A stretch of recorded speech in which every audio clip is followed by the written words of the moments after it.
mga biktima na nasa ospital sanhi ng pag-collapse ng Cabagan Santa Maria Bridge sa Isabela, humihingi ng tulong dahil sa dami ng gastusin sa ospital. Isa sa mga bugbog ang katawan at bali ang binti at iba pang bahagi ng katawan na si JP Bulan, isa siya sa mga biktima na nagtamo ng malubhang pasa sa katawan mula sa pagbagsak ng Santa Maria Cabagan Bridge sa Isabela.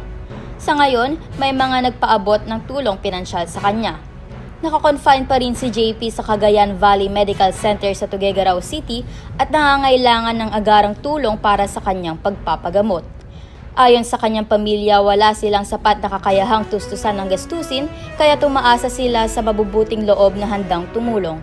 Kahit maliit na halaga tulad ng 20 o 50 peso ay malaking tulong na kung pagsasama-samahin. Kasama rin sa mga na-ospital sa CVMC sina Ronel Catindoy, isang 42 anyos na non-uniformed personnel ng Divilacan Police at asawa na si Dinky, 41 anyos na non-uniformed personnel ng Santa Maria Police at isang 8 anyos na batang lalaki sa Kalamagi, Santa Maria, Isabela. Kasama rin sa mga na-ospital sa pagbagsak ng tulay sina Johnny Albano, 40 anyos na driver at pasahero na si Brian Dehan, 31 anyos ng Katabayungan, Cabagan, Isabela.